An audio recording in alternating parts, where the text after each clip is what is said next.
नमस्कार, मैं हूं अनुराग और आप देख रहे हैं डेली भारत। आज हम पहुंच चुके हैं प्रयागराज के माघ मेले में, जहां पे एक महीने के लिए माघ मेला लगा हुआ है। अभी कल मौनी अमावस्या था और आज उसका दूसरा दिन है। सुबह का करीब 12 बज रहा है और मेले के इस पतित पावनी माँ गंगा के पावन भूमि पर, जहां पे लाखों की संख्या में साधु संत और करोड़ों की संख्या में श्रद्धालु महज पाप की पुण्य की डुबकी लगाने के लिए दुनिया के तमाम कोनों से पैदल नंगे पैर प्रयागराज आते हैं। ऐसे में प्रयागराज क्षेत्र में हमारे साथ संतोष वाजपेयी जी हैं और इनका पर्यावरण को लेकर एक मिशन चल रहा है।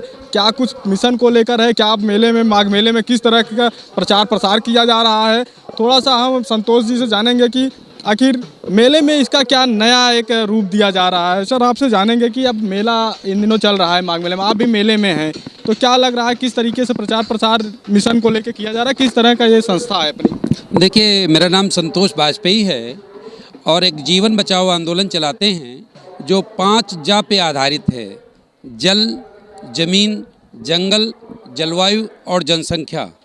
तो जल हमारे जीवन के लिए बहुत आवश्यक है और माँ गंगा निर्मल रहें, इसी को लेकर जीवन बचाओ आंदोलन जो इस तरह के मेले लगते हैं उनमें अपनी भूमिका निभाते हैं और गंगा को स्वच्छ साफ रखने के लिए हम लोग ये अभियान चलाते हैं। उसी संदर्भ में हम भी यहाँ आए हैं और हमारे जो जीवन बचाओ आंदोलन के प्रभारी हैं वो सब गंगा के किनारे जो भी लोग गंगा में स्नान करने के बाद कपड़े धोते हैं, हम लोगों का ये रहता है कि कपड़े न धोने पावें, जिससे कि लोग जो स्नान कर रहे हैं उनको शुद्ध स्नान मिल सके। गंगा जल में स्नान शुद्ध करें वो लोग। टीम अगर देखा जाए तो इस संस्था की टीम कहाँ कहाँ पे इस तरीके से काम कर रही है? हमने 18 प्रदेशों में बना रखा है। उसमें एक तो उद्देश्य ये है कि जैसे कोई नया शादी में कोई अपना पौधा लगाना चाहता है तो हम लोग निःशुल्क उसको एक परिणय पौधा उसकी शुरुआत मैंने अपनी शादी से की थी। 2001 में जब मेरी शादी हुई तो मैंने एक नया अभियान शुरू किया। उसमें एक आम का पौधा लगा के वर कन्या से उसे लगा के उसको पल्लवित और पोषित करने का एक अभियान चला रहे हैं। पर्यावरण का जो देखा जाए तो एक उद्देश्य बहुत कुछ दर्शाता है। ऐसे में ये प्रेरणा आपको कहाँ से मिली कि इस तरीके से काम किया जाए? कुछ अलग है? मेरे पिताजी जो है बचपन से ही उनके साथ रहना हुआ और वो पौधों के लगाना और उनको पालना उनका एक अभियान था, तो उन्हीं से हमें प्रेरणा मिली और वो 49 साल की उम्र में दिवंगत हो गए। फिर उनके सपनों को साकार करने के लिए मुझको इस अभियान को और बड़ा करना पड़ा।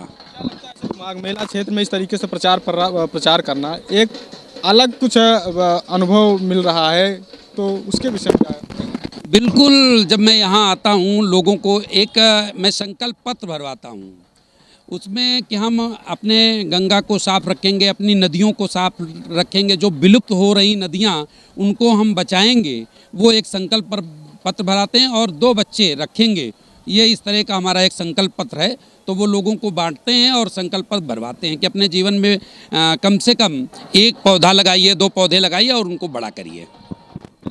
संस्था कितनी पुरानी है, कब से इसका संचालन? 3 जून 1990 को ये बिरसिंहपुर जनपद उन्नाव से हमने एक शुरुआत की थी और मेरा उद्देश्य ये था कि पर्यावरण को कैसे संरक्षित रखा जाए और वहीं से इसकी मैंने शुरुआत की और वहीं पे पर्यावरण प्रेरणा स्थल माताजी की स्मृति में जहाँ से शुरू किया था उसी को बनाया है, जिसमें कि नवग्रह वाटिका, पंचवटी और इस तरह का वहाँ पे प्रचार प्रसार के लिए हमने व्यवस्था कर रखी है। हमारे साथ संतोष वाजपेयी जी थे। इन्होंने पर्यावरण को लेकर तमाम अपनी बातें आप लोगों के बीच बताई। हालांकि पर्यावरण को लेकर इनकी टीम और संतोष वाजपेयी जी पूरे माघ मेला क्षेत्र में तमाम गंगा जी के किनारे पे जो लोग स्नान कर रहे हैं, तीर्थयात्री हैं, उनको प्रचार प्रसार के माध्यम से उनको बता रहे हैं कि पर्यावरण किस तरीके से सुरक्षित हो, उसको थोड़ा उसका भी उपयोग किया जाए। ऐसे में तमाम शिविरों में भी जा रहे हैं, प्रचार प्रसार कर रहे हैं। अब आगे आने वाले समय में तमाम इनके अलग अलग मुहिम हैं और इस तरीके से प्रचार प्रसार चल रहा है। वास्तव में कहीं ना कहीं भारत सरकार को एक आईना दिखा रहा है। जो भारत सरकार का लीगल बेस पे काम करने वाले लोग हैं वो कहीं ना कहीं उनको एक टक्कर दे रहे हैं कि कहीं ना कहीं जो प्राइवेट संस्थाएं हैं वो पर्यावरण को लेकर सक्रिय दिख रही हैं।